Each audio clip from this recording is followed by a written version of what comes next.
Du coup, Ah, il est arrivé. bonjour Alt Media. Bonjour. Alors, à qui ai-je l'honneur, premièrement? Est-ce Clo ou Zio? Alors, on a essayé de fusionner parce que voilà, on essaie de s'entendre. Mais normalement, t'as affaire aux deux. Leur Ok. Alors, entité je m'occupe commune. catégoriquement de parler à Clo parce qu'il n'arrive pas à trouver mon nom. Et franchement, ça m'agace. Alors, il est pas là ce soir. Il m'a dit Ah, qu'il était sorti, il va acheter des pizzas et que, je sais pas, il paraît qu'il bosse. Voilà. d'accord. Ah, Ok, donc, très bien. effectivement. Mais je lui Ok. dirai, je le tiendrai au courant. Je crois qu'il est pas là en tous les cas, me semble-t-il. Normalement, là, c'est juste une fusion, donc normalement, son entité ne peut pas s'exprimer. Il faudrait demander à Bon, très bien. Nicolas pour qu'il puisse Après, on m'a l'invoquer. dit que Zio était en San Francisco, donc je suis un peu sur mes gardes aussi. Oui, faut se méfier. Bah, il est pas là non plus normalement, hein. Il est un petit peu loin là. Alors, et d'ailleurs, très bonne question d'Enar. Tout d'abord, j'essaye de m'enfuir de cette situation. Qui est l'intervieweur? Mais qui est l'intervieweur? Et qui est Alors, l'interviewé? très bien. Alors, pour commencer, bon, je pense que je vais me présenter un petit peu. Alors, je m'appelle Tony, j'ai 24 ans, je suis de Brest et je suis donc le créateur de la chaîne Alt Media. Donc, en gros, nous, pour expliquer un peu notre démarche, parce qu'on est deux, moi et un ami. Alors, pour expliquer un petit peu la démarche, en gros, si on a voulu t'interviewer toi, si on a interviewé Vincent Lapierre, c'est que on a une démarche. En fait, tout simplement, on est curieux. On a un esprit très curieux. Et on aime bien découvrir différentes idéologies et puis voir si on peut pas trouver un dialogue entre une passerelle entre toutes ces idéologies.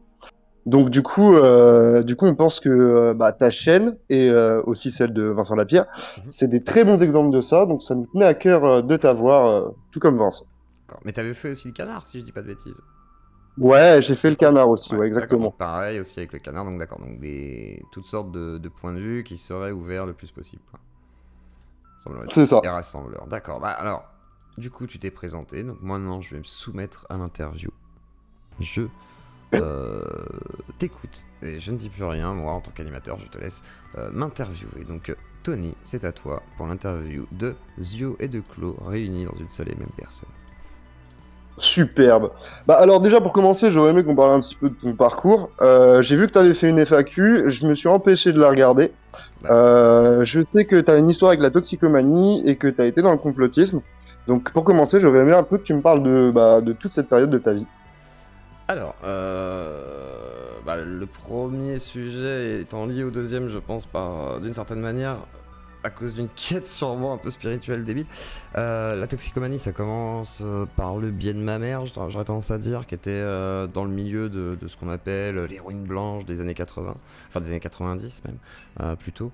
Et du coup, j'ai un rapport à la drogue assez jeune, un rapport à la drogue plutôt de découverte en mode, parce que ma mère s'en est sortie, façon de parler comme elle me le disait. Moi, du coup, j'ai voulu tester en me disant que c'était fort possible de ne pas tomber dedans. Et surtout, je voulais tout voir, mais savoir de quoi il s'agissait. Donc, je lisais les livres de réduction des risques, donc les RDR.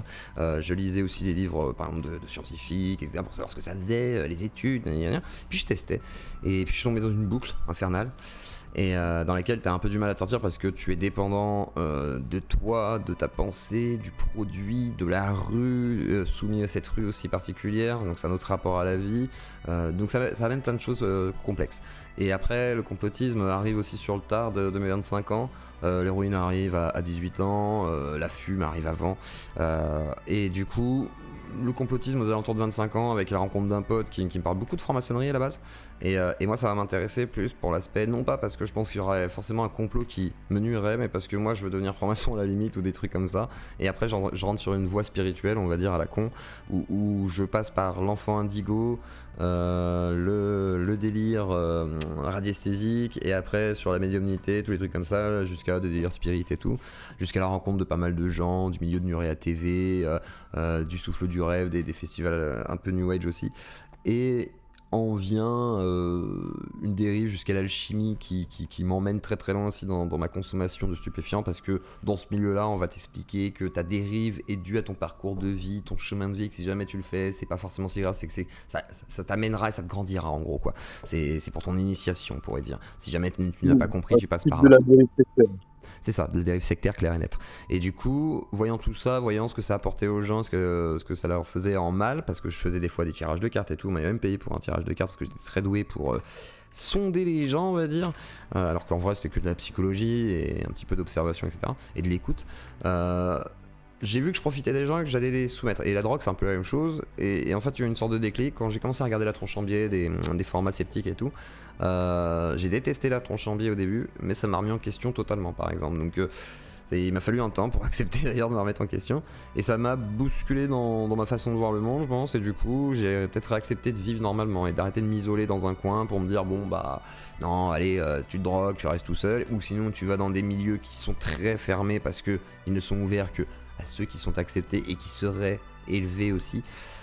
Donc du coup ouais, j'ai bien compris qu'il y a un truc qui allait pas et j'ai préféré retourner dans le monde, donc je suis retourné dans le social parce qu'à la base je travaille aussi dans le social, hein, animateur socio-éducatif, j'ai passé un concours moniteur éducateur, j'ai travaillé en tant qu'aide-soignant, donc voilà, il y a pas mal de choses à la con comme ça, j'ai fait des stages à la PJJ aussi, enfin j'ai fait un stage à la PJJ, donc voilà, un rapport au social très fort et aussi à l'humain, donc du coup au lieu de m'en déconnecter j'ai voulu m'en rapprocher, donc j'ai arrêté l'héroïne sans savoir pourquoi, j'ai arrêté la consommation de beaucoup de stupéfiants sans savoir pourquoi, il y a des petits restes, mais en tous les cas pas de consommation de drogue dure, donc c'est déjà un grand pas. Et la dérive sectaire aussi, pareil, il y a une sorte de coupure assez radicale, ce qui fait que je me suis coupé de tout aussi, donc des amis, des liens proches et tout, ce qui a été par contre mon essentiel pendant très longtemps, c'est-à-dire qu'en gros je me suis retrouvé tout seul au point de tout recommencer à zéro aux alentours d'une trentaine d'années, quoi. Donc voilà.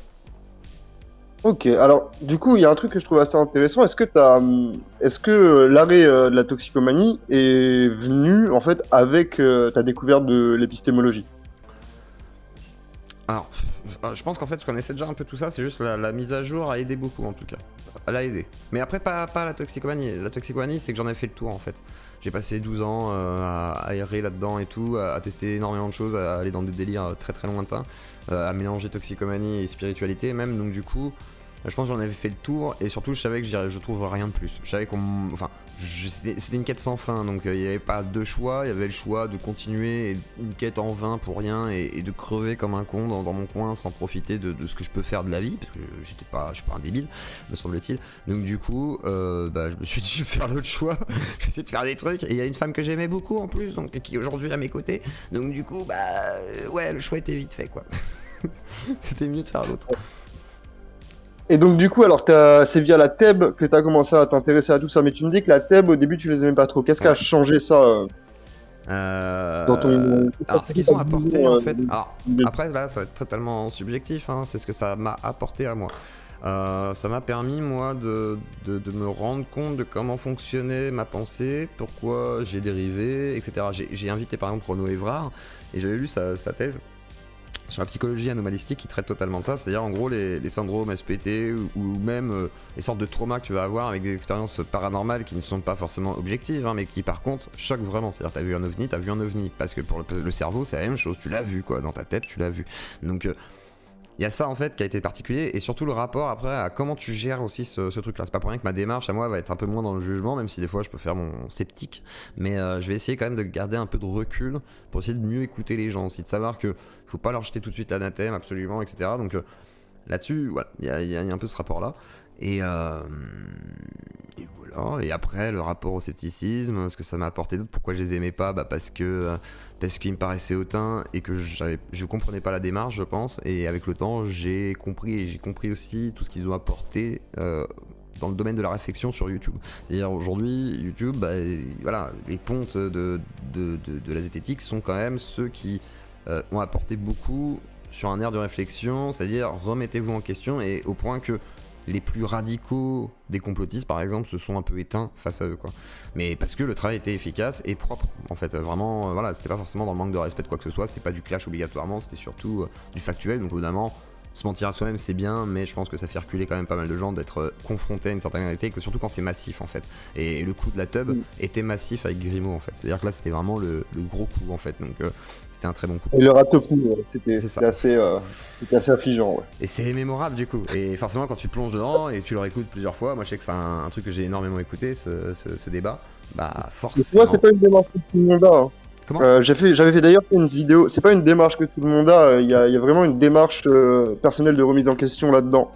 En fait, j'avais fait une vidéo justement pour critiquer un petit peu, plutôt pour encenser la pierre et la démarche qu'ils avaient là, parce que je trouvais qu'elle était beaucoup plus pertinente que celle des chaînes comme Hygiène Mentale ou la TEB, qui étaient certes juste au niveau épistémologique, juste au niveau scientifique, au niveau de la méthodologie scientifique, mais je trouvais qu'elles étaient assez faibles au niveau rhétorique par rapport au public auquel ils souhaitaient s'adresser, donc c'est-à-dire des gens qui étaient à fond dans le complotisme, quoi.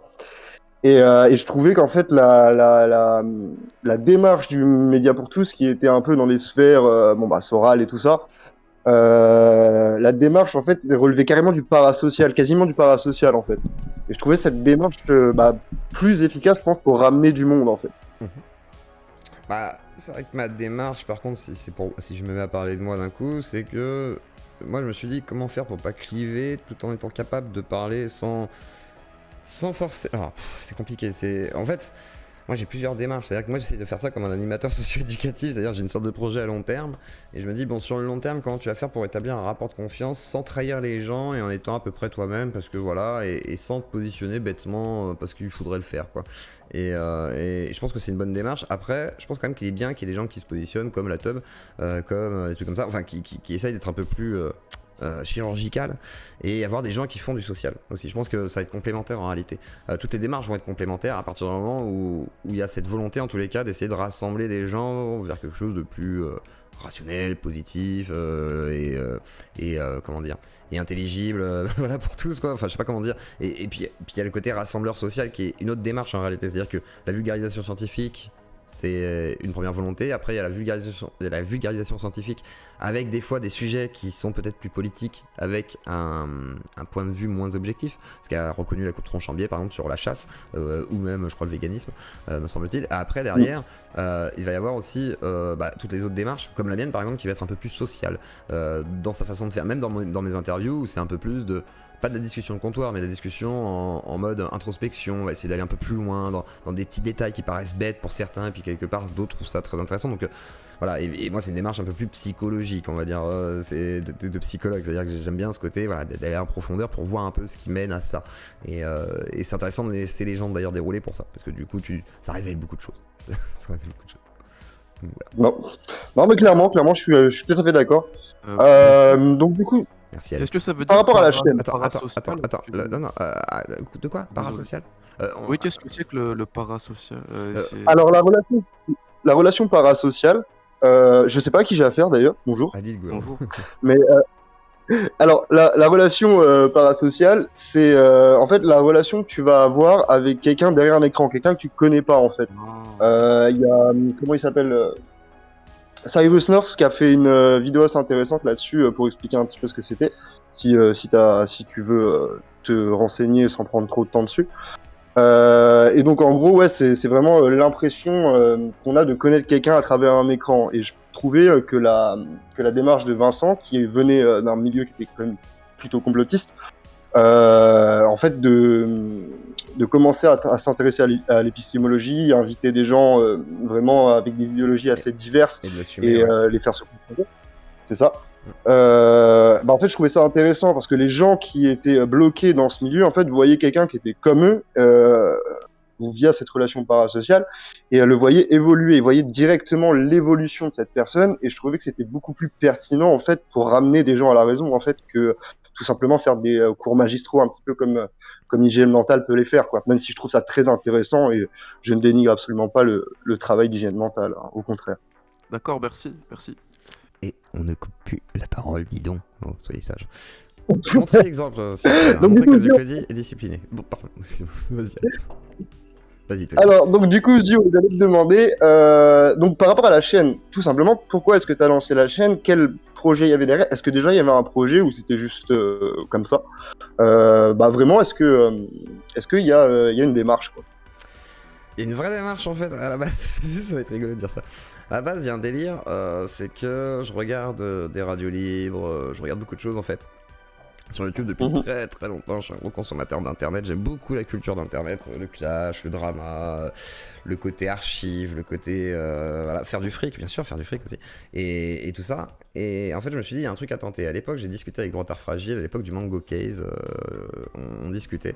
Et le Mango Case, c'était ce qui avait concerné Psychodélique, qui avait été piégé par un article sur la mangue, qui était interdite dans les universités américaines, c'était une blague. Et en gros, il avait été, voilà, on l'avait eu, on va dire, et ça m'a questionné, mais en même temps, juste après, j'avais discuté donc avec un pote et je lui ai expliqué que, ouais, je vais me lancer sur YouTube, c'est pas pour rigoler, parce que je pense qu'il y a moyen de faire quelque chose. Et j'avais une idée en tête en me disant, bon, essayer de faire de la radio libre, essayer d'avoir des gens, essayer de créer une sorte de... Un peu à l'idée des tables rondes de Teddy Boy à l'époque, de Teddy Boy RSA, que je connais un petit peu du coup. Et ouais, il y avait un peu cette idée-là. Et derrière, j'ai observé aussi... Après, ça c'est un peu grâce à Psychodélique. Psychodélique m'a permis de comprendre comment fonctionnait l'algorithme avec certains autres youtubeurs, dont le Sti, etc., qui parlaient pas mal de ça. Donc comment fonctionne la plateforme, sa censure, son algorithme, comment se référencer, etc. Et du coup, bah, ça m'a donné plutôt confiance de me dire, allez, on tente le truc, on va y aller, et par contre, si on y va sans rigoler. Donc c'est-à-dire que quand j'ai perdu mon taf, façon de parler, qui n'a pas été renouvelé en tant qu'aide-soignant, et ça m'arrangeait, parce que j'avais pas envie de continuer en fait, j'ai fait un arrêt maladie et tout à la fin, et justement c'était pour m'arranger, et du coup, j'ai dit à ma femme, voilà, on fait ça, est-ce que je peux lancer mon truc? Et elle me dit, bah ouais, je sais que t'as envie de faire ça, et avant, moi j'avais fait du théâtre, de la musique, etc. Donc j'ai dit, allez, un truc et ce sera entre artistique, social et informatique, etc. machin.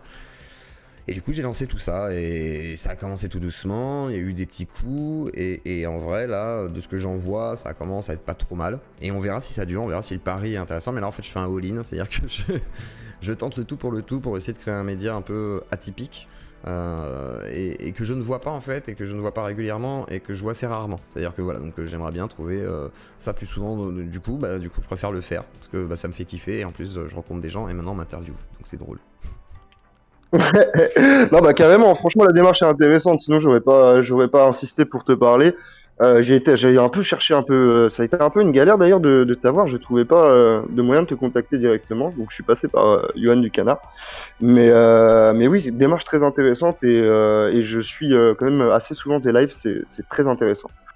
Du coup, dans ta démarche, donc on voit que tu donnes de l'importance au dialogue entre différents courants idéologiques. D'ailleurs, je t'ai envoyé un message l'autre fois pour te dire que chez moi, je pensais qu'on pouvait parler de tout et de n'importe quoi avec n'importe qui, mais avec tes derniers lives là, notamment avec le cannibale, je me suis dit bon, ok, il est plus fort que moi encore là.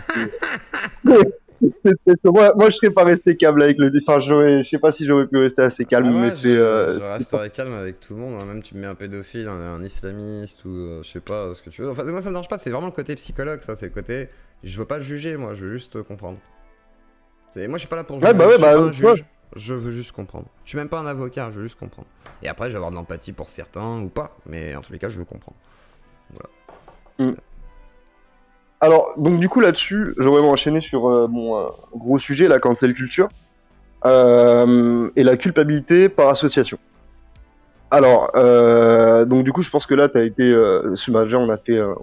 t'as eu quelques lives là, récemment avec Astronogeek, donc on a vu un peu comment ça se passait de son côté, donc avec les vidéos avec Code Reno et tout ça. Est-ce que comment toi c'est vénère. Comment toi tu ressens ça? Comment tu es confronté à cette culpabilité par association et à la cancel culture, notamment sur Twitter? Alors, c'est compliqué. Alors moi j'en rigole beaucoup. Après je me dis je suis pas au niveau d'un Astronogeek, je m'en rends pas compte du chiffre pour Astronogeek. À mon niveau en fait, ça a peu d'impact parce que j'ai pris un choix tout de suite de compte. Alors en fait c'est compliqué parce que ma situation est totalement différente d'Astronogeek. Astronogeek il est observé depuis longtemps comme à la base un vulgarisateur. Donc très sympathique aux yeux des gens, pas de soucis. Et puis petit à petit, il y a eu des petits trucs. Un jour, il y a eu un live où il a parlé de la Chine. En gros, voilà, il avait pas dit. Il voulait une sorte de. Donc un despote éclairé. Voilà, que je sais pas de bêtises comme ça, il débarque pas en gueulant. Un despote éclairé, il a des armes, voilà. Donc ça a emballé. Les gens, on a du mal à se dire le truc. Voilà, il a enflammé la toile Twitter. Ensuite, le feat avec Code Reno qui a poussé au paroxysme le truc, et puis après le rec machin. Donc du coup, il y a une sorte de passage petit à petit. Moi à la base on me connaissait pas, mais certains me connaissaient à la gauche, vite fait comme ça. Et je commence à arriver sur YouTube. Et le premier truc c'est que j'invite Cro-Blanc en fait, et je l'invite pour parler de son album, donc déjà ça commence mal. Et en fait j'avais fait ça par anticipation, c'est que je savais qu'il y aurait du drama dans tous les cas, parce que je voulais inviter des gens un peu clivant dans tous les cas.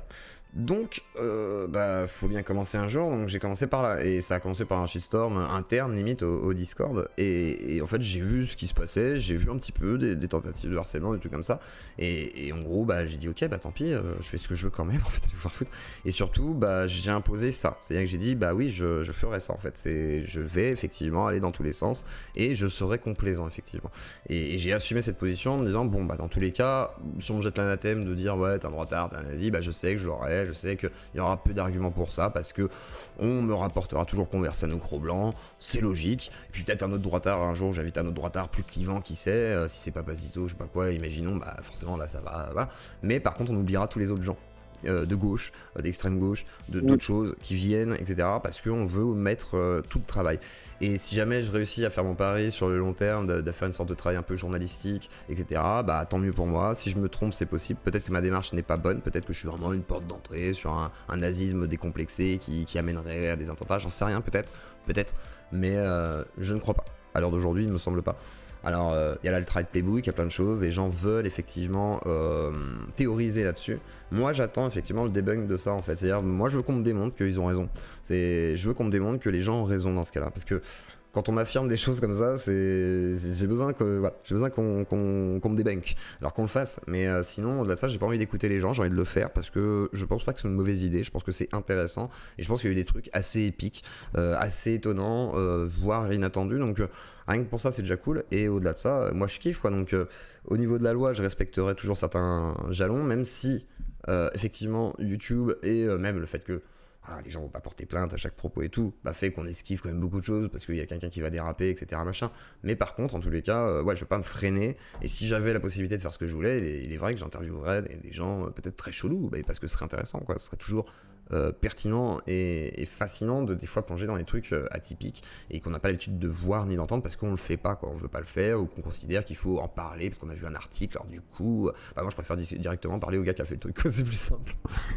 Je vais directement droit au but, et si je peux pas inviter la personne, je vais au moins me renseigner sur le sujet pour pouvoir le faire. Et quand j'arrive à avoir Cardet, je suis plutôt fier de moi. Et quand j'arrive à avoir Cardet, Joe Dalton et Thierry Vincent un peu plus tard et d'autres gens, etc. je suis plutôt content en fait. Je me dis c'est cool. Donc on verra. Okay. Mais la cancel culture, c'est... D'ailleurs, voilà. Je t'en prie. J'allais dire, pour moi, en gros, c'est pas encore un truc que je peux bien jauger à mon niveau. Après, pour un astronomique, ça doit être très dur à vivre. Et après, peut-être que moi, je le vivrai très mal quand ce sera massif. Un peu comme Vague, etc. Quoi.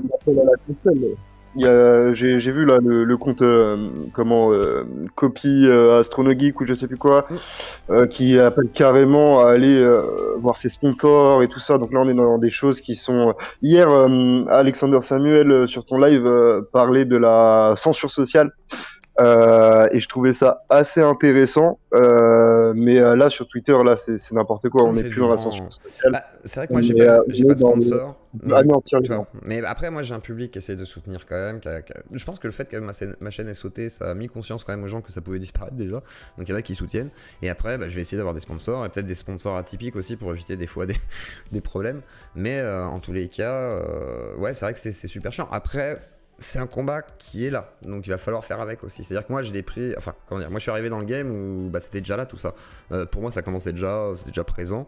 Il y a déjà ces guéguerres, donc je savais que j'allais me confronter à ça. Et après moi mon but c'est d'être quand même au milieu. Donc c'est vrai qu'on essaye de me faire porter des trucs, mais finalement on me dit pas que je suis un facho, heureusement. Et au-delà de ça, c'est juste, on me dit je suis complaisant avec les fachos, et c'est leur donner une porte ouverte qui n'est pas nécessaire. En gros c'est ça, et je peux entendre cette critique par contre de la part des gauchistes, c'est-à-dire que les gauchistes qui vont me critiquer, et je suis un gauchiste, mais je les comprends en fait, c'est-à-dire les gars d'extrême gauche qui me disent ça, ils ont raison de leur point de vue. C'est ça le pire. Après, tout le monde a raison de son point de vue. Voilà, et par contre, ce que je leur reproche, c'est de ne pas comprendre que les gens voudraient réellement qu'il y ait des communications qu'on arrête de cliver les gens, parce qu'en fait on va les radicaliser sinon, de fait, et la droite essaye de faire cet effort là, donc c'est ça le problème. Il y a un cloisonnement idéologique sur internet qui est assez effrayant, notamment sur YouTube, on te propose du contenu que tu regardes déjà en fait, et on t'enferme dans une bulle, et c'est assez dévastateur. Je pense que c'est carrément du palliatif là, les chaînes à l'as yeux clos. Là, on en a besoin de plus. Je suis votre soin palliatif.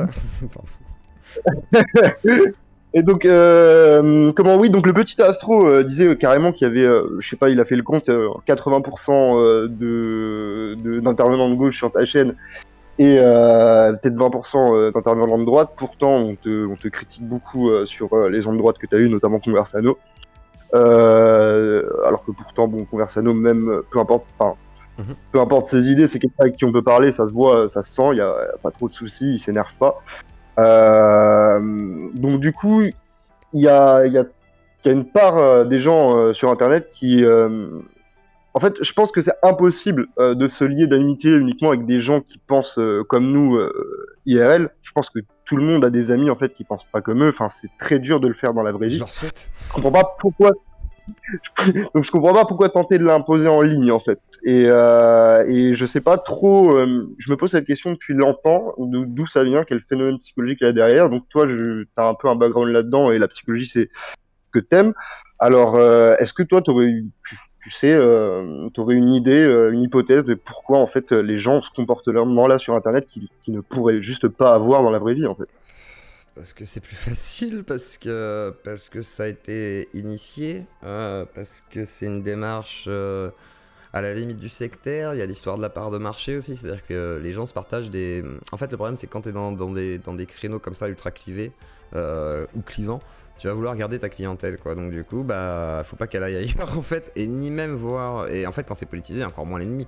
Donc du coup, il y a une sorte d'anathème qui est posé, et voilà, le facho est partout, et surtout chez l'ennemi, et cet ennemi, il faut, si possible, si on ne peut pas l'annihiler, en tout cas, faut le diaboliser au maximum.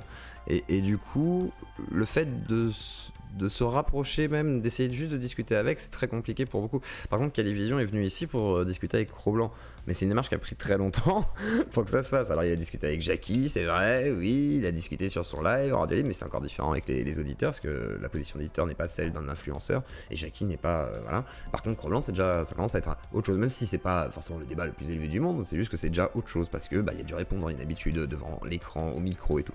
Et je reproche à la gauche de ne pas oser se mouiller, et ça c'est à l'initiative pour moi d'Usul, déjà d'une, c'est qu'Usul a fait cet appel-là à Dany Raz, en fait, enfin plutôt à Dany, la fois où il avait débattu justement avec Cro-Blanc, et après avoir débattu aussi avec JSPC.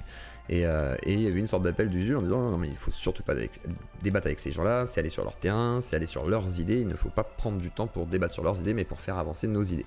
Alors, on pourrait être d'accord sur ce raisonnement, mais la limite de ce raisonnement, c'est on peut être d'accord, on fait avancer nos idées, mais si on les fait avancer que dans notre camp, ça ne sert pas à grand chose. Donc tu peux aller le plus loin possible dans tes idées dans ton camp, ça reste un bloc minoritaire qui se divise en plus.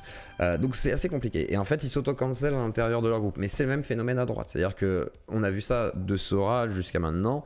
À chaque fois, ces groupes implosent, parce qu'il y a toujours un fonctionnement un petit peu sectaire, ou des trucs comme ça. Dès que c'est idéologique et dogmatique, il y a quand même une démarche un peu sectaire. Donc c'est le groupe à l'intérieur du groupe, et si tu en sors, tu n'es plus accepté, parce que normalement, tu devrais être éliminé du groupe. Et tous ceux qui sont hors du groupe sont à la base potentiellement des ennemis du groupe. Donc voilà, et c'est pour ça que l'extrême gauche qui voit, même chez des macronistes, des sortes de fachos, et que Mélenchon n'est pas à la gauche, mais une sorte d'ersatz du PS, mais que quelque part c'est un peu la droite, mais qu'heureusement il y a ça, parce que ça représente la gauche. C'est un fantasme en fait, c'est une sorte de délire complet. Mais comme un droitard qui te dira, il y a une guerre civile en France, il y a le grand remplacement, ils veulent tous nous tuer ou nous remplacer, et que effectivement c'est tous des communistes, et que c'est un système ultra socialiste qui est en France. Allez tous vous faire foutre. Vous êtes paranoïaque. Le socialisme en France on repassera, surtout avec le résultat des dernières élections. Voilà. Et les gens ne veulent pas Ouais, et donc d'ailleurs, je trouvais la tech, je reviens encore sur la radio d'hier, mais la tech de Alexander Samuel me paraît plus intéressante. Donc de dire, moi j'accepte donc d'aller chez les autres, mais je n'accepte pas en fait de donner la parole à des idées contradictoires dans mon camp. Donc c'est sûr que c'est pas le top aussi. Pour moi, on devrait pouvoir inviter tout le monde et on devrait pouvoir ouvrir un dialogue très large. Mais déjà, je trouve ça un petit peu plus réfléchi de se dire, bah écoute, si je peux ramener du monde, en fait, bah là, ça pallie au truc de ça, on fait avancer que notre camp. Là, du coup, on essaie vraiment d'aller chercher du monde, quoi. Et je trouve ça déjà plus intéressant. Alors ensuite derrière, est-ce que tu penses que le safe space ça existe? bah ça existe, oui. Enfin, façon de parler, ça existe, oui. C'est du communautarisme, c'est du façon de parler, c'est ça, oui, c'est du communautarisme. Hein. On se retrouve dans une communauté et on reste entre nous, du coup, c'est un safe space. Jusqu'à qu'il ne soit plus safe, parce que souvent, dans un safe space, il y a aussi un rapport de domination. En fait, le truc, c'est que un safe space, par exemple, de gauche, ce serait aussi un endroit où on peut esquiver tout ce rapport de domination face à une oppression. Ciblé par exemple, ou pareil pour un safe space de droite, hein, ça existe, hein, et pareil c'est pour évacuer, enfin s'extraire finalement d'une société pour se retrouver entre nous et échapper à quelque chose. En fait on n'échappe jamais à grand chose, surtout à déjà de l'autorité, du rapport de soumission, etc. Machin. Donc je sais pas, moi j'aime pas les safe space, en fait je m'y sens mal, j'ai déjà été dans des safe space, c'est sympa de temps en temps, mais par contre bah moi voilà j'aime bien voir plein de gens différents, donc voilà, j'aime pas, c'est pas mon truc. Tu penses pas qu'il y a une relation d'ailleurs avec tu parlais justement au début de l'interview de comment dans la dérive sectaire dans laquelle t'étais, il y avait ce truc là de dire de pousser dans le délire quoi, de oui ok tout ce que tu dis c'est vrai. Oui, il faut que ça aille dans le délire, ouais. Tu penses pas que c'était un safe space en fait tout simplement Oui, c'est un safe space d'enfants indigos. Oui, après, c'est pas vraiment un safe space, c'est pareil, là, c'est plus une mouvance en plus où les gens sont tous de potentiels gourous, donc tout le monde essaye de se faire la nique. Bah, c'est un peu pareil avec des influenceurs, finalement, tout le monde est un peu potentiellement le futur Usul, ou le futur Soral, ou le futur Papacito, donc ça se tire à la bourre, c'est logique, quoi. Et les safe space, par contre, servent juste à avoir une communauté ultra radicalisée aussi, qui va agir en conséquence, qui va prendre part en fait aussi à tout ça. C'est-à-dire que si moi demain je commence à faire un safe space sur mon Discord, ce qui n'est pas le cas du coup, surtout pour plein de gens ça doit être chiant du coup parce qu'il y a des fois des avis très divergents et en plus moi je suis pas forcément un chef despotique, mais là en gros effectivement tu pourrais utiliser cette communauté à des fins même négatives quoi. Tu vois, voilà, tu dis voilà celui-là c'est vraiment un youtubeur qui est négatif, qui a chié et tout, bah t'auras forcément une partie de la communauté qui va être un peu actif là-dessus, donc j'aime pas trop moi ce truc-là. Après ça existe et ça peut amener à des trucs de dérive sectaire, de toute façon c'est clair, on était précis. Après est-ce que c'est toujours une dérive sectaire? Pas forcément, un groupe d'amis c'est aussi un safe space quoi. Oui. Après, il y avait une. Après il y le avait safe space c'est vraiment comment, spécifique, ouais. C'est vraiment le fait de fuir une sorte de discrimination ou autre C'est ça. d'oppression. C'est ça. Bah après, c'est aussi le fait de se couper de tout ce qui pourrait être un petit peu dangereux ou aller contre son idéologie. Mais genre, par exemple, il y a quelque chose que je trouvais assez intéressant. Je crois que c'est Antoine Goya que j'avais entendu parler de ça. C'est-à-dire que si par exemple quelqu'un qui a dans sa famille a été victime quelqu'un qui a une personne dans sa famille qui a été victime d'un meurtre ou d'un assassinat, est-ce qu'on doit enlever toutes les scènes de meurtre au cinéma en fait et commencer à créer des CSP comme ça en fait? Je pense qu'il y a quelque chose de vachement néfaste là-dedans, c'est-à-dire que en fait on peut parler de certaines problématiques via l'art, via le cinéma, via le stand-up aussi, les gens qui font des blagues, tout ça. Et en fait, via le safe space, on se coupe complètement de cette guérison-là par l'art, en fait. Et c'est assez, c'est hyper néfaste, c'est assez délétère, quoi. Et je trouvais cette tech assez intéressante, cette réflexion assez intéressante. Ça empêche la catharsis, quoi. C'est comme si, en fait, pour moi, il y a une volonté puritaine derrière. C'est non, vous ne jouirez pas et vous ne pourrez pas évacuer la pression de la vie et de la douleur et de ce qui vous fait souffrir. Et en plus, on va vous dire que, attention, c'est difficile pour vous. On va vous rappeler que c'est difficile. Alors, il est vrai qu'un mec qui a un SPT, qui a fait la guerre et qui voit Rambo, peut-être que ça va pas le mettre bien, quoi, tu vois, c'est possible. C'est vrai que c'est possible. Mais il y en a à qui ça peut faire du bien, peut-être, c'est ça le pire. C'est parce que la catharsis artistique, etc. Bon, après, c'est pas l'artiste, du coup, celui qui regarde. Mais déjà, celui qui fait, peut-être que, ça se trouve, tout est évacué, qu'importe. Et celui qui regarde, des fois, ça peut l'aider à faire une passe. Moi, j'ai un film qui est un peu un film de chevet de l'adolescence et même de ma période adulte, c'est Trainspotting. Parce que pour moi, je Ah oui. m'identifie énormément à Mark Renton du coup dans le film. C'est-à-dire que pour moi, Mark Renton, c'est un peu ma façon d'être comme toxico. Pour moi, je suis pas un vrai toxico. Moi, je suis une sorte de toxico là, comme ça, en touriste en fait. Par contre, je jouis Ouais, mais il y complètement a à une ce moment-là. recherche. Voilà, il y a une quête en fait. Mais par contre, j'étais aussi distant qu'il est dans le film de tous ces gens en fait. C'est-à-dire, je savais que c'était pas des amis, je savais que c'était pas une famille, et je savais que c'était une errance malgré tout. Et après, il faut s'en extraire. Et c'est pour ça que, par exemple, ce film-là m'a beaucoup aidé, en vrai. Plus que tout autre, celui-là était un véritable outil, même de compréhension de qui j'étais dans ce monde-là, en fait, par rapport à cette pratique-là de la toxicomanie, dans cette période. Et même pourquoi j'en suis sorti aussi. Hein. C'est-à-dire vraiment ce côté, je sais même pas pourquoi, en fait, quoi. Il y a un côté comme ça très étonnant, parce que t'as envie juste d'avoir une vie normale, le frigo, la télé, le lave-linge, la femme, le chien. Ouais, t'as envie d'être un connard normal, quoi. Même si tu seras jamais normal, parce que C'est t'es une assez nouvelle atypique. quête, non, quelque part. Comment? C'est une nouvelle quête quelque part. Ouais, sauf que je sais que je serai jamais normal. C'est pour ça que je suis là. C'est ce que j'avais dit, je viens sur YouTube pour ça. C'est une opportunité de pouvoir être ce que je suis. Sans me brider, sans être dans un boulot où quelqu'un me dira non, mais t'as pas le droit d'être comme ça. Parce qu'en vrai, moi je juge que ce n'est pas viable. Qu'est-ce que t'en sais en fait? Laisse-moi faire. Et surtout quand c'est viable ou ça énerve certains parce qu'ils vont me dire enfin, j'avais une cadre de santé qui était géniale avant et après je suis tombé sur une cadre de santé qui était une connasse. Et pourquoi? Bah parce que la première comprenait ma démarche, la deuxième essayait de la freiner. Et parce qu'en plus, moi je donnais du temps, etc.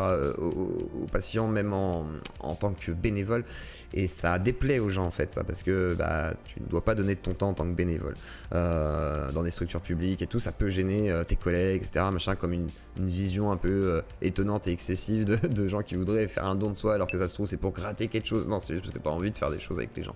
Et c'est très mal compris ça. Donc du coup, la plateforme d'un média me permet de me dire plus tard peut-être que je pourrais même aller dans des EHPAD, filmer des vieux, etc., interviewer. J'ai envie de faire ce genre de choses, donc du coup, je me dis allez, je me saisis d'un truc, ou si jamais demain je deviens suffisamment puissant, j'aurai peut-être suffisamment de force de frappe pour dire allez, je peux avoir des entrées où je veux, et j'essaierai du coup de faire ce que je veux, et les reportages qui m'intéressent, etc., avec un monteur qui fera des trucs propres, enfin voilà. J'ai des ambitions et j'ai envie de les appliquer. Donc du coup, Ouais, se professionnaliser, quoi. c'est ça. D'accord. Alors, donc du coup, moi, j'aimerais bien qu'on revienne un petit peu en arrière et bah, que tu me parles de tout ce délire d'enfants indigo et tout ça et de précisément, en fait, qu'est-ce que c'est les trucs fuck top que t'as fait, qu'est-ce qui, alors, excuse-moi, je perds un petit peu mes mots. En fait, qu'est-ce qui t'a, quel, quel, quelle relation t'avais vraiment avec bah, tout ce milieu un petit peu extrême et pourquoi ça t'a attiré tout simplement? Alors, déjà dans tout ce qui est mysticisme et tout, bon, je sais pas, du pendule à tirer des cartes aux gens, en passant par, je sais pas, la petite poupée vaudou, j'ai fait du sel alchimique, j'ai failli aller récolter de la rosée, mais je l'ai pas fait. J'ai été dans des Qu'est-ce que c'est cercles du un sel peu. alchimique? Du sel alchimique, c'est une préparation avec de l'eau distillée, du gros sel et tout, mais en fait c'est juste une réaction basique, hein. C'est voilà, chimique et tout. Mais en gros tu fais sécher du gros sel que tu auras fait bouillir dans de l'eau chaude, mais déminéralisé, et après tu mets tout ça dans un récipient en verre, parce que le verre c'est comme l'eau. Bref, c'est des trucs d'alchimiste. Et en gros tu vas faire ça et tout, et voilà. Et en gros tu vas avoir ton sel qui va être... Mais c'est pas un sel de rosée, non Max, là c'est le sel de rosée, c'est avec la rosée. Tu vas chercher de la rosée et puis après tu vas faire bon, bref. Mais et en gros j'avais fait ça et tout, et j'avais même écrit à Burenchenas qui m'avait répondu que la fin de la voie c'était la théurgie, que j'avais réussi une première étape, mais que voilà, il fallait passer au creuset, mais que je pouvais aussi faire de la théurgie, c'est-à-dire invoquer des sortes de démons et tout. Donc j'ai essayé 2-3 rituels, je crois, j'ai fait des témoignages d'ovnis aussi, parce que j'avais cru voir des ovnis, des trucs comme ça. Et après, voilà, après les mouvements plus radicaux, j'en ai pas fréquenté spécialement, à part sur le net, façon de parler, mais je suis jamais rentré. Par contre, j'ai toujours trouvé ça fascinant.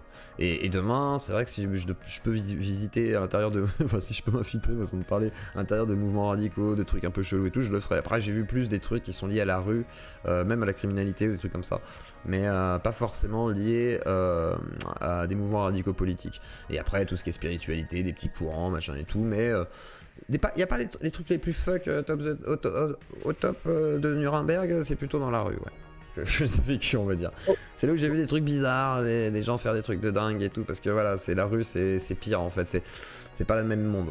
Donc Voilà, on va dire que j'avais plus de temps, on va dire que j'étais limite une sorte de bourgeois quand je faisais de l'alchimie et de l'ésotérisme, alors que dans la rue c'était quelque chose de plus réaliste et de plus terre à terre, mais dans le plus mauvais sens du terme.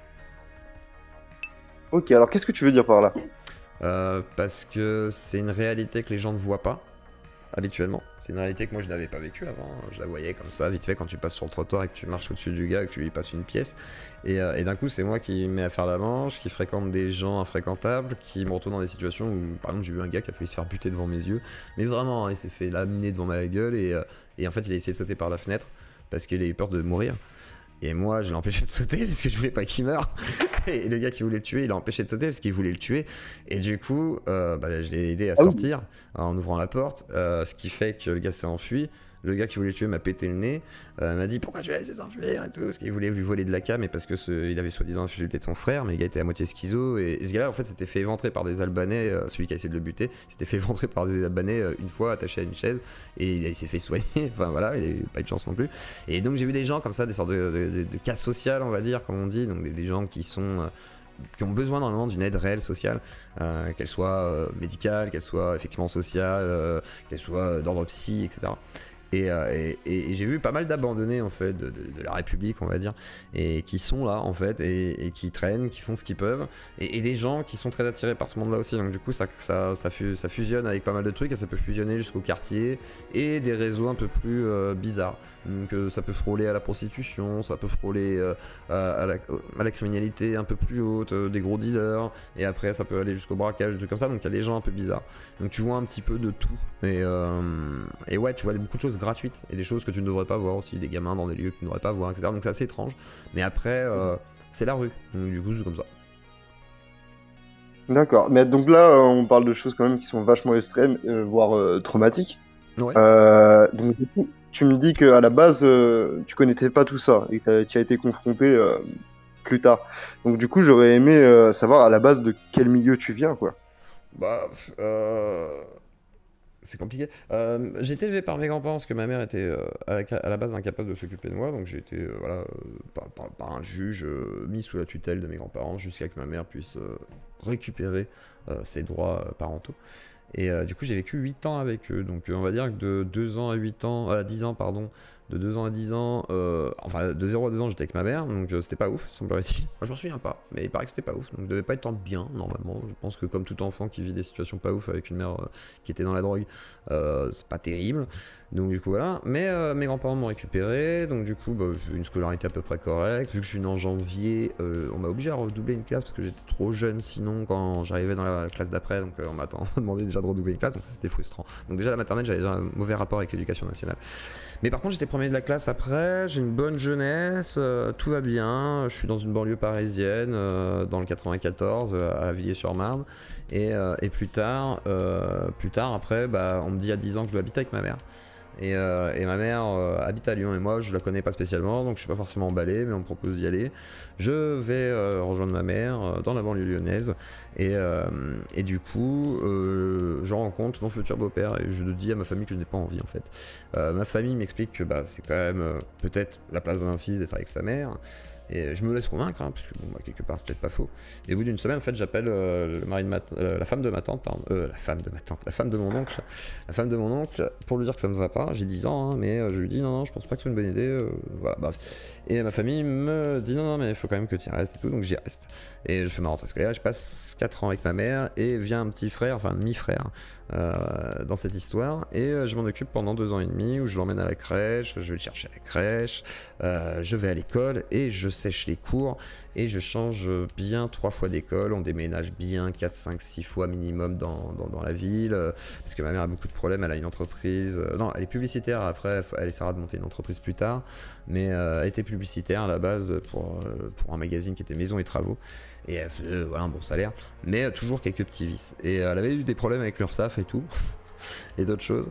Et un jour elle vient me voir, elle avait un nouveau mec et moi ça ne m'intéressait pas, voilà tout ça, et je commençais déjà à fumer, j'étais pas bien quoi, j'avais 14 ans, j'étais pas bien, et j'avais un petit frère dans les pattes, et elle me dit viens on va partir à La Réunion. et enfin pas à la Réunion, non, c'était en Martinique, maintenant elle est à la Réunion, et elle m'a proposé de partir en Martinique.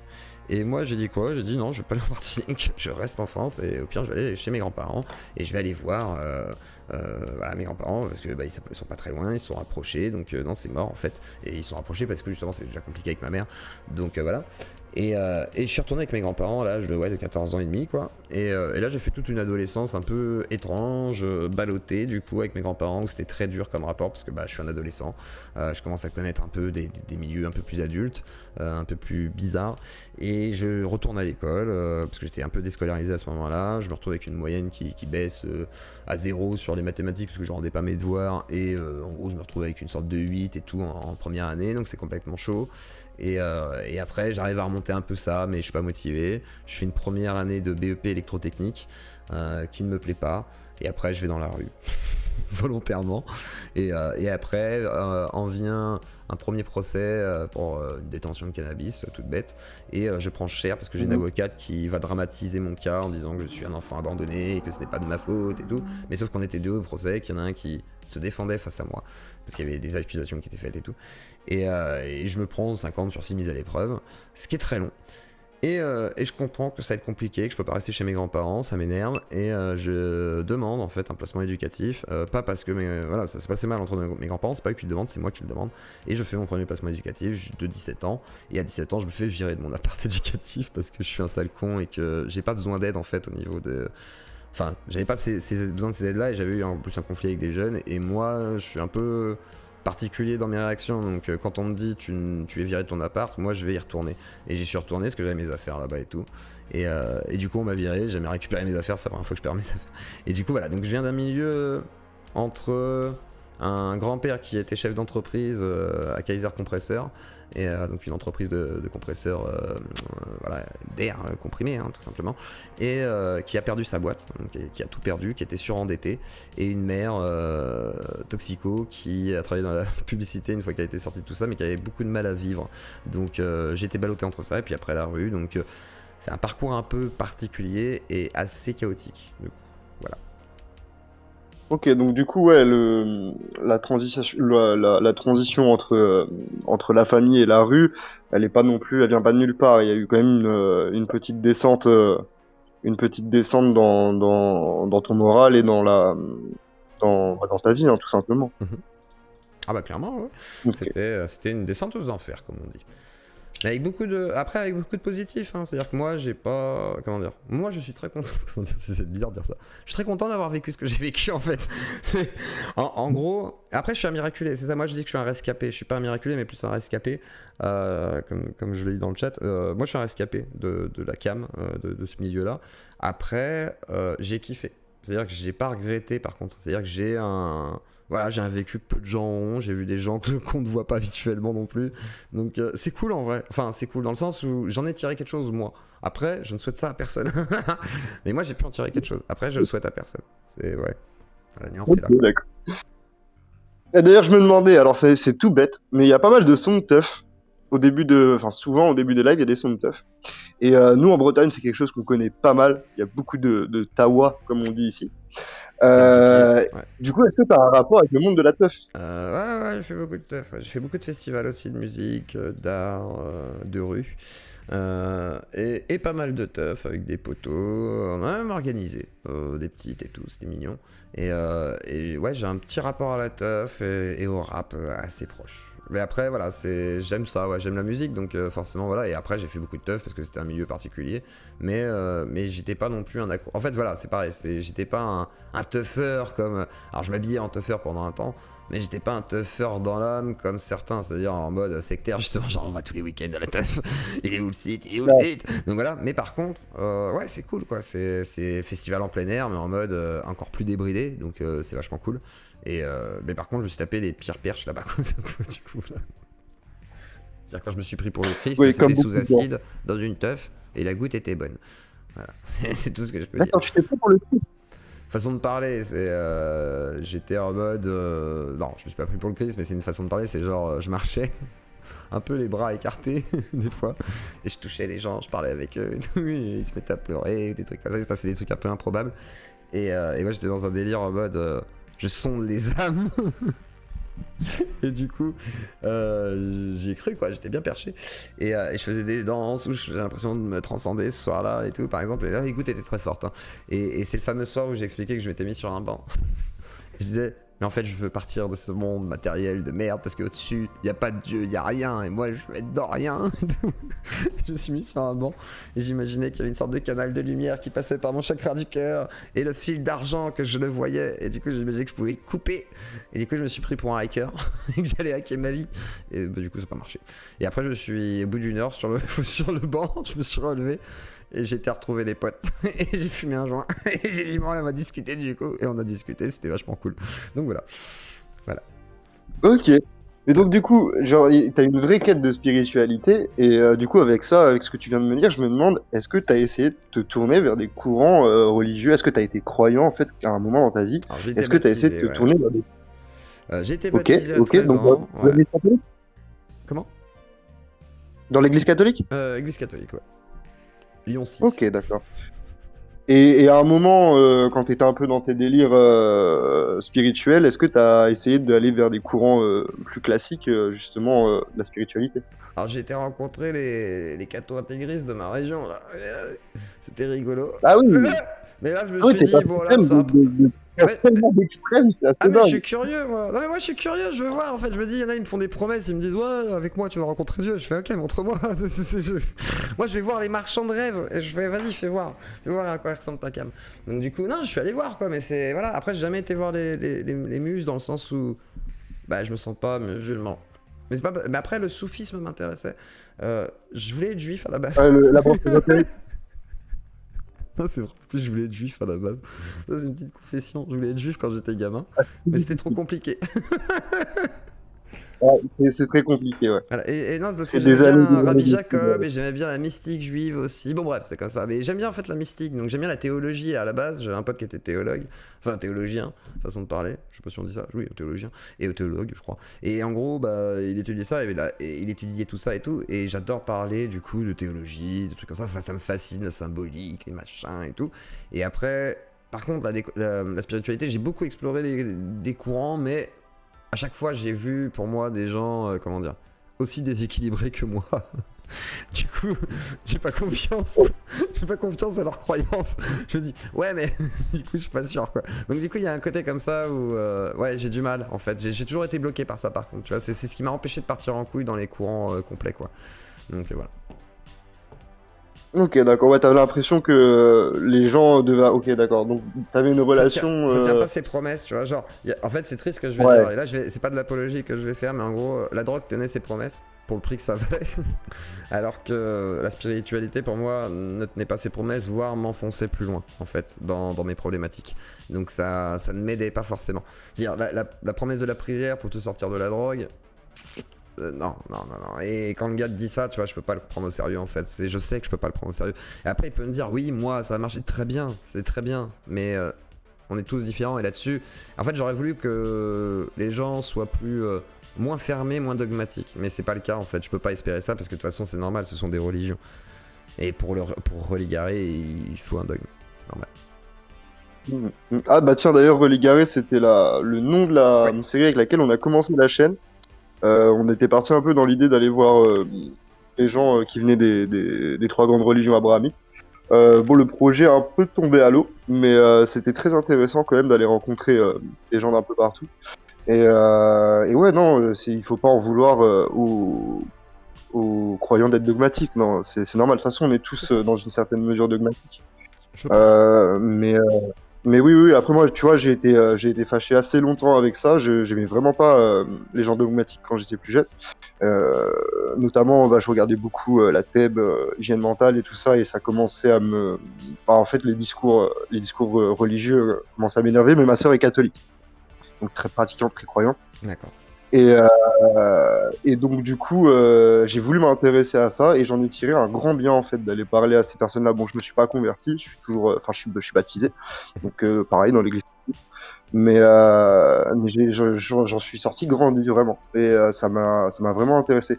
Tu t'es réconcilié en fait, je pense, avec eux. C'est ça aussi, c'est se réconcilier avec les gens. Enfin, moi par exemple, les complotistes, Je peux reparler avec des complotistes maintenant. Il y a eu une période où je pouvais plus. Une période j'étais là. Ouais, t'as Complotiste. J'étais là en mode ou New Age. Voilà. Bon, aujourd'hui je suis plus calme. Je me dis bon, les gens sont ce qu'ils sont. Et surtout en fait, je me mets à la place des personnes, c'est que je sais quand même ce que c'est d'être dedans. Et quand t'es dedans, tu vois rien. Enfin. Et ça veut pas dire que t'as tort en plus, ça se trouve t'as peut-être raison, j'en sais rien, ça se trouve c'est moi qui ai tort, hein. Je veux dire voilà, vous faites ce que vous voulez. Mais je veux dire, au-delà de ça, je sais qu'on ne voit pas, bah du coup c'est normal, enfin on est dans notre truc quoi, donc dans tous les cas c'est comme un drogué quoi, un drogué dans son truc, c'est pareil, tu vois, tu vas pas lui dire change, et il va dire oui, t'es gentil, je vais changer, ouais, mais il changera pas. Tu vas pas dire à un mec qui croit des trucs chelous, la terre est plate, tu vas pas lui dire changer comme ça, par contre faut lui parler, il faut garder la main tendue, et surtout c'est important d'avoir le dialogue même pour nous, c'est-à-dire que même si vous, par exemple, vous êtes sceptique ou croyant, etc., et que vous détestez les sceptiques ou vous détestez les croyants, bah parlez-vous en vrai. Parce que ça vous rabibochera au moins avec ce côté qui fait que vous croyez que vous détestez ces gens. Parce que vous détestez pas les gens, vous détestez ce qu'ils représentent dans l'opinion qu'ils véhiculent. Mais ça se trouve, au fond, ils sont pas l'opinion qu'ils véhiculent. Et c'est ça le plus intéressant chez les gens. Voilà. Ma femme, elle pense pas forcément comme moi politiquement, hein, je m'en bats les couilles. On peut faire des enfants en plus, c'est ça qui est beau. Donc voilà. Ouais, donc du coup, tu l'as dit, t'avais pas forcément une recherche classique dans ta consommation de drogue, pas forcément dans l'autodestruction et tout ça, mais plutôt dans la découverte, dans l'expérience. Du coup, qu'est-ce que t'aurais, même si t'as pas ce rapport qui peut être un peu classique d'autodestruction, est-ce que tu aurais quelque chose à dire à des gens qui sont encore dans ce milieu-là, quoi? Est-ce que tu aurais un conseil, tu aurais quelque chose, ouais, tout simplement, peut-être une voie pour essayer de s'en sortir ou tout du moins de trouver des réponses à ces questions, quoi? C'est dur. Oui. Une fois pour s'en sortir, je sais pas, moi je m'en suis sorti par hasard, j'ai l'impression. Si, aller voir des psys. Bah oui, c'est ça. En fait, si jamais t'as un trouble psy, va voir un psy. Si t'en as pas et que ça va pas, va voir un psy. Si t'as des problèmes sociaux, d'ordre sociaux, va voir une assistante sociale, un éducateur.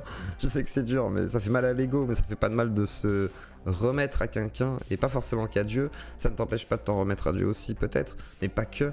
Et il faut compter sur les autres. En fait, moi, mon message serait quoi? C'est oui, si, faites confiance aux gens qui vous entourent malgré tout, même si ça va mal se passer avec certains, ça va peut-être clasher, pas grave.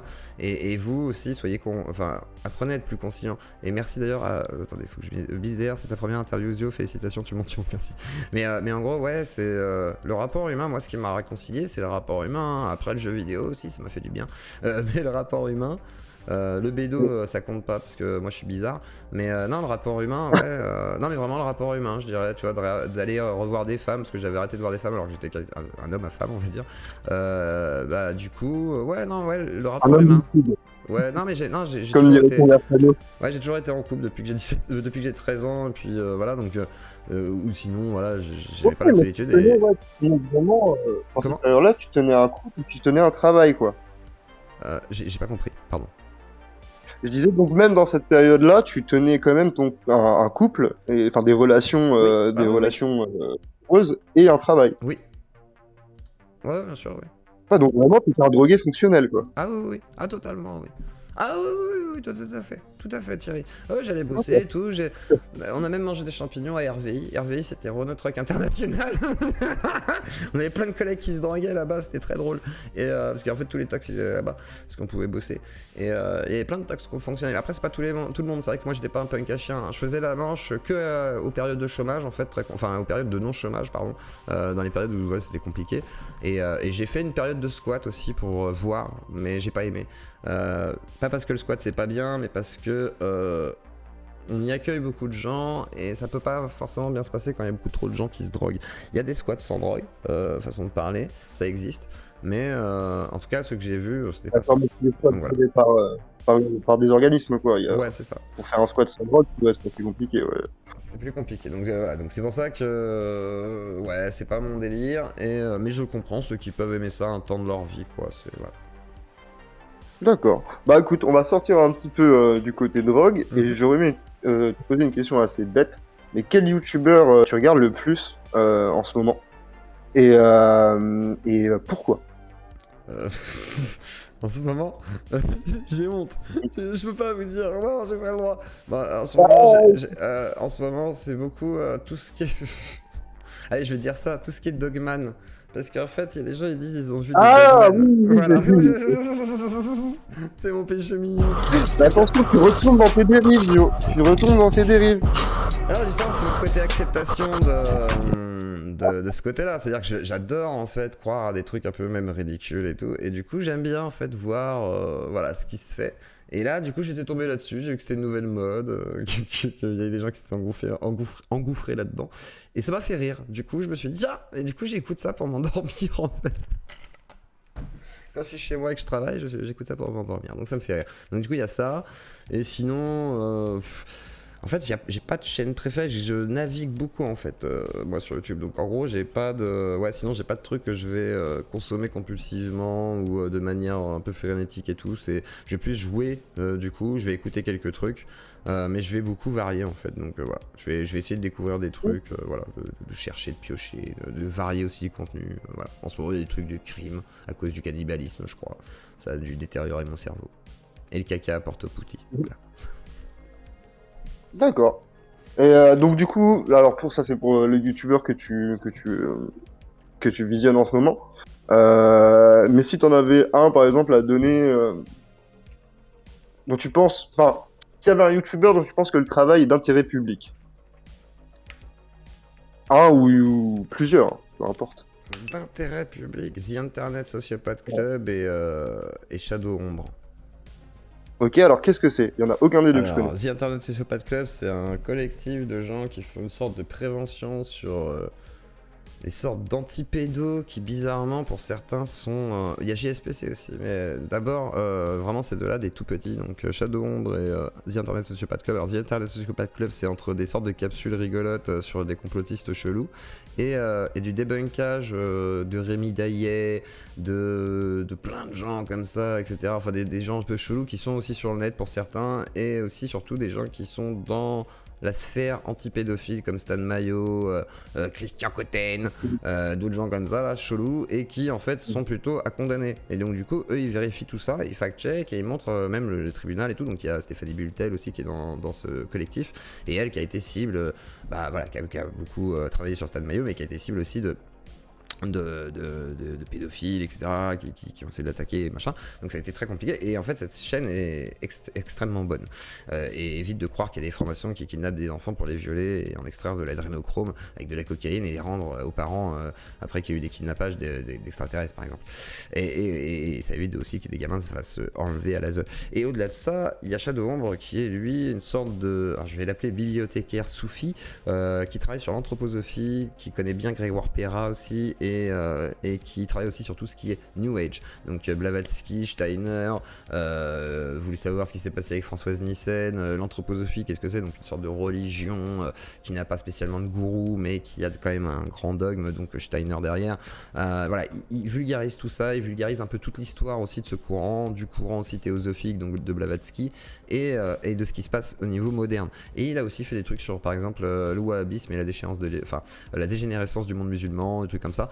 Donc c'est deux chaînes, on va dire, d'intérêt public à mes yeux, et très intéressantes, et vraiment d'intérêt public, parce que ça traite d'affaires qui sont judiciaires aussi, donc voilà, qui sont pénales pour certaines. Donc voilà, c'est... Et aussi Okay, JSPC, d'accord. oui, JSPC, et Yeux Clos, et Alt Média, et le Média pour tous, et Canard Réfractaire. Voilà, comme ça j'aurais fait la liste. Et Psychodélique. Ok, comme ça. Pour faire chier les Psychodélique. cancers. Aïe, aïe, aïe. Et Astronomique et toute la Z qui est venue et qui viendra. Voilà, bisous. Ok, d'accord. Et donc du coup, ouais, d'ailleurs, les métazettes. Alors, j'ai vaguement entendu parler de ça. J'ai vu que tu avais fait plusieurs lives pour en parler, mais j'ai pas trop compris en fait ce qu'ils faisaient les types. Ils font de la métascepticisme. Métascepticisme. Merci Francis. Voir les émissions de Carl Zero sur la... Oui, on a fait une émission d'ailleurs sur le truc de Carl Zero avec Psychovac. Je te conseille Francis, tu verras, c'est génial. On va parler du documentaire avec Satsujin d'ailleurs qui fait partie du collectif 1 sur 5. Et en même temps, on a parlé du documentaire, de ce qui n'allait pas, mais aussi de tout ce qui allait. Parce qu'il faut aussi parler de ce sujet, donc de tout ce qui va aussi. Et on a parlé de tout ce qui allait aussi là-dedans, parce que ça soulève quand même plein de sujets très intéressants. Donc, voilà. Et c'était quoi la question, merde? la métasette, la métaseptique. Les métaseptiques, c'est quand tu te blesses. Non, je plaisante. C'est quand. En gros, ils essayent d'analyser les erreurs des sceptiques et ce qu'ils oublient dans leurs analyses et de voir comment, en gros, normalement, on devrait pouvoir corriger ça. Le problème, c'est que la méthodologie, me semble-t-il, aujourd'hui, en tout cas sur Twitter, vraiment, j'ai parlé que de Twitter, je parle pas de ceux qui seraient déjà dans la sphère zététique et qui font en sorte de remettre en question certaines pratiques et tout. Vraiment, ceux qui sont sur Twitter, on sent qu'il y a quand même une sorte d'idéologie pour certains. Donc, du coup, plutôt de gauche actuellement, mais il y a eu des courants déjà métasceptiques, on pourrait dire. Hein. Le courant Cercle Cobalt, c'est un peu un courant métasceptique, on pourrait dire. Il y a un peu Hassan qui est venu sur la chaîne d'ailleurs. Hein. C'est l'un des premiers clivages d'ailleurs de la zététique moderne actuelle. Ouais, et du coup, là, on a le deuxième clivage, sauf que celui-là, il se passe un peu plus en interne finalement, parce qu'il y a des gens qui ont réussi à approcher totalement le réseau sceptique et qui, d'un coup, s'offusquent de certaines choses.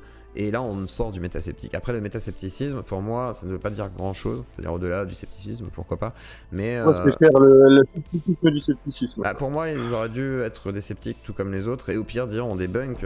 Nous, notre spécialité, ça va être de débunker les sceptiques de base. En disant, voilà, nous, on veut appliquer une nouvelle méthodologie ou une méthodologie, en tout cas, qui apporte un nouvel angle. Mais ce n'est pas ce qu'ils font pour l'instant. Et moi, j'attends de voir, du coup, l'évolution de tout ça. Après, il est vrai que j'ai un a priori, on va dire, pas forcément positif, mais à voir sur le long terme, qui sait. Et voilà, après il y a peut-être des gens qui vont apporter justement des choses plus intéressantes. Vlank, c'est déjà plus pondéré et mesuré dans ses propos. Ah oui, donc voilà, c'est lui que tu as reçu. Donc voilà. Mais c'était plus intéressant, Ouais, même Vlank, si malheureusement la démarche est peu compréhensible à l'heure d'aujourd'hui, j'avoue. Merci Alex. Ok, d'accord. Donc voilà. Ouais, non, parce que Vas-y. ouais, parce que du coup, ouais, j'avais vu donc j'avais survolé l'interview que tu avais fait avec Vlanx, oui, c'est ça, il me semble. Mhm. Et c'est ça, hein, Ouais, c'est ça. pas de bêtises. Ouais. Et en fait, bah, j'avais l'impression que, bah, on revient un peu à ce que je disais tout à l'heure.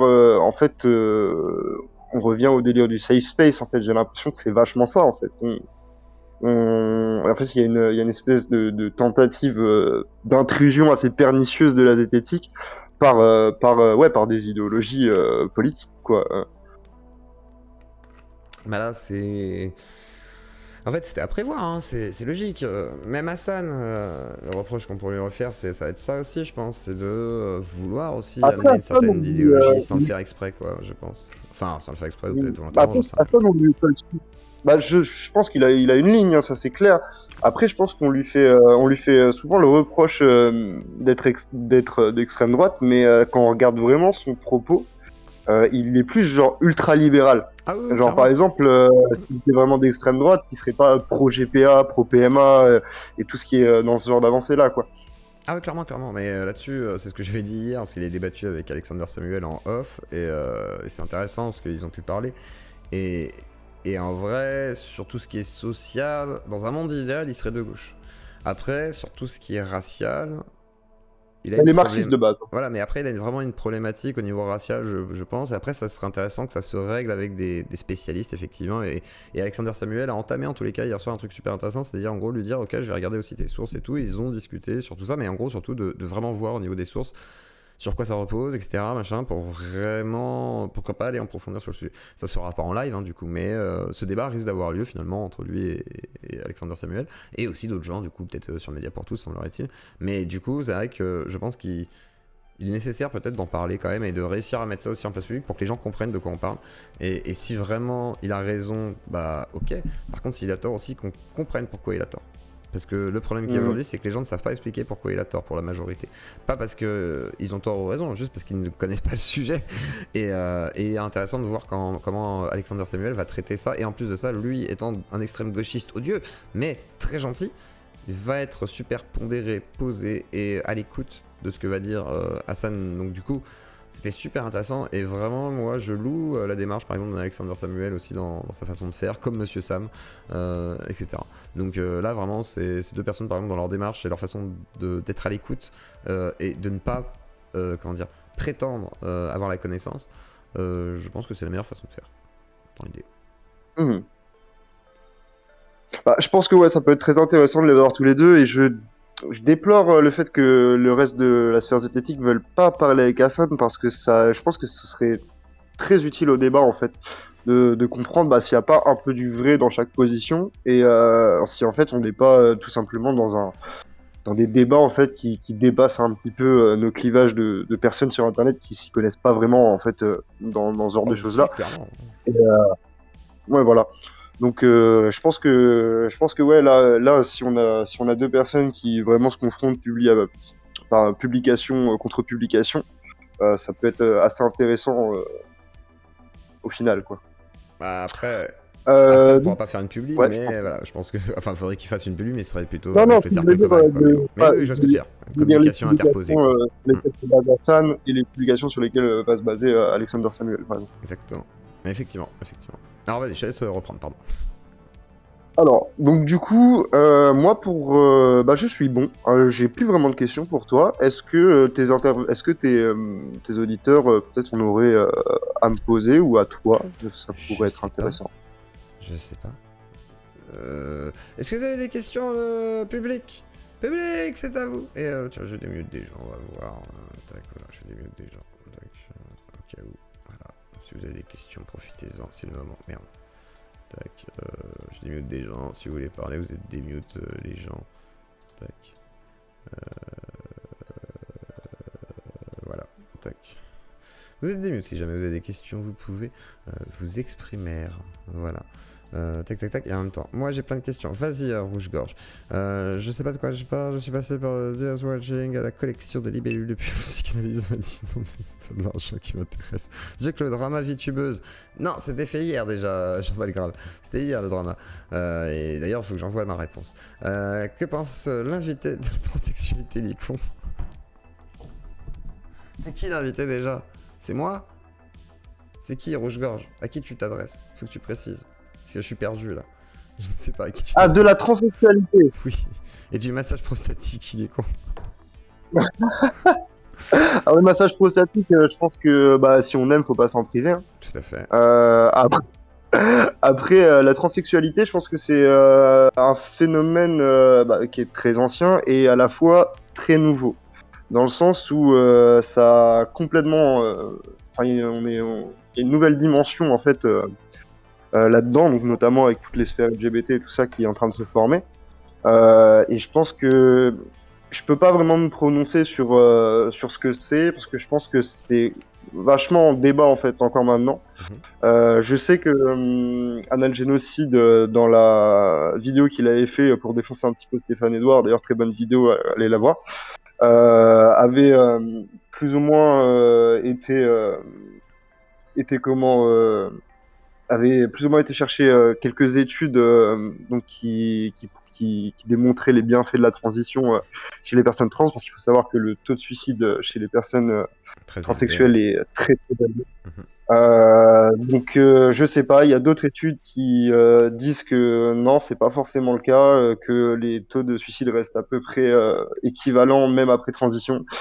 Et je ne sais pas trop quoi penser de ça, surtout que c'est un débat qui est vraiment dans le feu. Je sais que il y a une des études, par exemple, qui était citée, il me semble, par Anagénocide, il me semble que c'était une étude de l'Université de Californie, et on sait qu'ils sont très biaisés à ce niveau-là. Donc c'est en fait comme toute chose dans l'air du temps et qui déchaîne les passions. C'est très difficile de se prononcer dessus en fait et de démêler le vrai du faux quoi. Je pense qu'il n'y a pas encore assez de données et qu'il va falloir attendre de voir tout simplement que les personnes dans la nouvelle vague là un petit peu de la transsexualité vieillissent et puis là on aura des données solides, mais pour l'instant je me prononce pas vraiment sur la transsexualité. Après, il trollait un peu à la base, mais c'est. Voilà, il dit ils sont gentils les gauchistes. Es-tu un gauchiste, tiens? Es-tu un horrible gauchiste Alors, ou un audieux moi- droitard?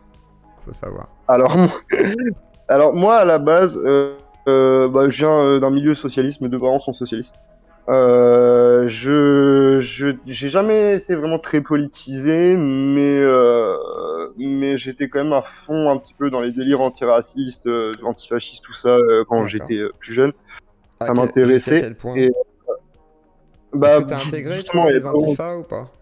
Moi je les Non, connaissais, non, mais je j'avais les ai pas absolument- intégrés. Je connaissais les Black Blocs C'est aussi, ça. mais je les ai pas intégrés, ceux de la région et tout. Voilà. C'est ça. Vous connaissiez via mes fréquentations et via la cuite, hein, tout simplement, hein, se marrer, sortir. Sur Brest, on aime beaucoup ça, et partout en France d'ailleurs. Mais sinon, j'avais pas vraiment de culture politique, c'est juste que bah, c'était le camp de ma famille et les gens avec qui je traînais étaient plutôt là-dedans, quoi. Après, j'ai commencé plus à traîner avec des collègues qui étaient en fac, donc de droit et ce genre de milieu-là, un petit peu, euh, un petit peu plus à droite. Et j'ai eu une période où du coup, j'ai commencé un petit peu plus à m'intéresser aux idées de droite. Et puis, bah, maintenant, je me considère vraiment comme confus, comme dirait Bégodeau. Je sais pas vraiment où me placer et bah, j'écoute ce qui passe et puis voilà, je me fais mon avis, quoi. Et du coup, t'as toujours le même rapport du coup avec les gens de ton milieu, j'imagine, ou c'est complexifié? Parce qu'il y en a qui disent Ah oui, bah ouais, moi j'ai des attention. potes de partout. C'est pour D'accord. ça, en fait, c'est pour ça que je comprends pas vraiment, comme je disais tout à l'heure, le délire de se cloisonner sur Internet. En fait, enfin, il y a déjà un cloisonnement qui est fait par les algorithmes et tout ça, mais je vois pas l'intérêt de se remettre des cloisons en plus via les safe space ou ce genre de délire là. Parce qu'en fait, dans la vraie vie, bah, c'est très difficile d'être pote qu'avec des gens qui pensent comme toi, en fait. Clairement, ouais. Parce que bah, moi, c'est un peu pareil, hein, c'est ce que je dis aux gens. Hein. T'es pas obligé de te marier avec quelqu'un qui pense comme toi, c'est pas spécialement nécessaire. Tes amis, ils ont pas besoin de penser comme toi non plus, obligatoirement. Enfin, je vois pas en quoi ça sert. Donc voilà. Donc, bon. Non, voilà, exactement. Donc, et alors, du coup, toi, ce qui t'a poussé à aller là-dedans, donc c'est la découverte des gens et tout. Et tu veux aller où avec ta chaîne? Tiens, jusqu'où tu veux aller? Alors, alors On moi, pour tire pour chaque l'instant, porte. je compte continuer à faire des interviews. J'aimerais bien commencer à organiser des débats, un petit peu bah, pour l'instant, plus t'es comme la chaîne Débat d'idées, parce que j'ai pas trop de moyens, mais au fur et à mesure, peut-être aller plus sur un truc genre le crayon, tu vois, genre si Oh, j'ai plus de moyens, tu vois. bien. Et sinon, j'aimerais bien faire un petit peu de reportage de terrain à la Vincent Lapierre. Ça m'intéresserait beaucoup aussi, quoi. D'accord. Donc, vraiment développer le format, un peu journalisme, etc. quoi. D'accord. Tout Tu- à fait, journaliste citoyen, c'est un peu la ligne. Bah, c'est. D'accord, ok, intéressant, intéressant. Et t'as pas peur de te confronter justement cette cancel culture du coup? Je refais l'interview à l'envers. Oui, bah Je si, me sers de justement, toutes les c'est pour ça que questions et je tout. voulais parler. C'est pour ça, on va se renvoyer le truc. Mais c'est pour ça que je t'en parlais en fait, parce que ça m'intéresse et c'est un peu l'école quoi. En même temps que je rencontre des gens et que je les interview, bah j'apprends des trucs et je vois un peu comment ça marche quoi. Mais ouais, Ouais. ça me fait très peur. Et au Ça me plus fait tu vas très peur. rencontrer des gens, au moins tu vas vouloir être clivant vis-à-vis forcément. Enfin, après, tu peux être clivant, hein, mais je veux dire. Je pense que tu vas te rendre compte que oui, pour rencontrer plus de gens, c'est nécessaire d'être un peu conciliant. Du coup, c'est quand Ouais, même plus ouais, pratique. clairement, Et si tu leur dis va te faire enculer, clairement. je suis un gauchiste et toi t'es un droitard, mais par contre, je veux quand même t'interviewer. Non, ça va pas se passer quand même, ça va pas aller. Mais quand Ça va voilà. pas passer. Ouais. C'est pour ça, mais après Après, c'est. voilà, on peut faire Vas-y, avec vas-y. les gens. Je pense que toi, quand tu as eu Conversano, tu as été complètement clair sur le fait que t'étais pas d'accord avec ses idées. Pourtant, ça n'empêche pas d'être cordial, quoi. Alors Enfin, les gens ont cru, alors je sais pas, il y a des gens qui me disent que non, c'est pas clair. Alors je ne comprends pas. Alors je pense que il y a des dimensions parallèles. C'est ma dernière croyance, ça qui me reste. Il y a sûrement des dimensions parallèles et je pense qu'elles se connectent de temps en temps quand on est sur YouTube. Et du coup, on voit pas la même chose. tu sais que c'est pas si fou, c'est quoi? C'est le multivers, quoi. Ce Ouais, genre de voilà, c'est ça. délire-là. Sauf qu'en vrai, on se croise de Multivers temps en temps, mais que alternatif, sur YouTube, ça se académique, trouve. là, je sais pas. D'habitude, on vit dans nos vies, tu vois, on est là, on a nos vies à nous, tranquille, et puis d'un coup, on se croise sur YouTube, et en fait, c'est pour ça, après, on nous accuse, parce qu'on dit, ah, t'as vu, t'as dit ça, et puis les gauchistes, ils se font insulter aussi, et puis c'est pareil dans les deux sens. Donc, moi, je pense que c'est une histoire de monde parallèle, hein, en vrai. Non, je déconne, mais non, après, ça a toujours été la cancel culture. Si on prend même dans le jeu vidéo à l'époque, des jeux comme pas Carmadeus, c'était quoi? C'était Carmageddon, pardon. Ou je sais plus quoi, il y avait un autre jeu aussi assez connu qui avait été censuré, ou des tentatives de censure par des trucs un peu catho-tradis à l'époque, surtout. C'était Famille de France. Voilà, ça a toujours été. C'est juste que maintenant, en fait. Le lambda, façon de parler, ce n'est pas insultant, mais en gros, tu peux faire un lobby citoyen sur Twitter sans avoir besoin d'être sous l'égide d'une association. Donc à partir de là, ça devient un peu différent et ça change la donne. Donc en fait, c'est une donnée à prendre en compte et il faut l'anticiper. Voilà. Après, que faire? Je pense qu'il faut regarder ça de loin. Et des fois quand même prendre la parole parce que c'est nécessaire. Et après, voilà, essayer d'être le plus honnête possible, même si ça convient pas à certains, c'est comme ça. Mais bon, après, s'ils pensent qu'on est malhonnête, qu'il y a un plan secret, que je suis un complotiste qui fait des rituels noirs pour organiser l'arrivée de l'extrême droite en France, c'est compliqué, mais ils ont le droit de le croire, et je peux comprendre. Les tutos de Mendes, oui, on a compris, ta chaîne va se faire strike, désolé, je suis désolé, tuto de Mendes, viens à la radio libre si tu veux, tu viens parler, mais arrête de spammer, voilà. Sinon, je m'en fous, je te connais pas bien, voilà, je sais pas qui t'es, ça se trouve, tu fais des trucs bizarres, ça se trouve, t'es un négationniste, qu'est-ce que tu veux que je fasse? Je travaille pas à YouTube, moi. Voilà, tu tapes @team YouTube, tu demandes à tout le monde de te tac, tu vois, de liker, et surtout, tu attends qu'ils t'écrivent en MP ou qu'ils réagissent et tu leur mets le lien qu'ils vont te demander, parce qu'en principe ils vont te le demander de toute façon si tu spams. Et du coup voilà, moi c'est le meilleur conseil que je puisse te donner. Et je vais regarder quand même au cas où, parce que monsieur Mendes n'est pas content, et comme ça je vais te dire si voilà. Mais viens parler, ce sera plus simple. Enfin. Bon ça va, t'es une chaîne à 1111 abonnés frère, c'est bon, si tu la perds t'en refais une, je déconne mais voilà quoi, quand même, c'est une petite chaîne. Allez je m'abonne pour le plaisir. Bah elle est pas striker du coup, qu'est-ce que tu dis? Ah t'as eu 3 strikes. Bon bah pas de chance, je suis désolé, je sais pas quoi faire. Il faut appeler Timo YouTube. Je sais pas, je te connais pas, je sais pas, je peux pas t'aider, je te connais pas, ça se trouve t'es horrible. Je ne sais pas. En plus tu fais cuire ton café dans le micro-ondes et tu filmes ça, c'est très bizarre et tu te laisses. Mais voilà, t'as eu ton coup de pub, voilà, bravo. Voilà, il a eu son coup de pub, voilà, comme ça c'est bon. Enfin, voilà, je t'ai fait de la pub en tout cas. Si tu perds ta chaîne, bah au moins t'auras été connu le temps de ce soir. Pardon. C'est beau. Voilà. Lol, bah oui, qu'est-ce que tu veux que je fasse? Parce que je suis pas modérateur à YouTube, frère. Lol, bah oui, je peux pas faire mieux. Du coup, Pollux, t'as des questions, toi? Guerix, il y a des questions. Tournez manège, et c'est parti. Est-ce que quelqu'un a des questions? Je coupe la capsule, par contre. Pour ceux qui regardent en rediff, c'est la fin de la capsule. Bisous.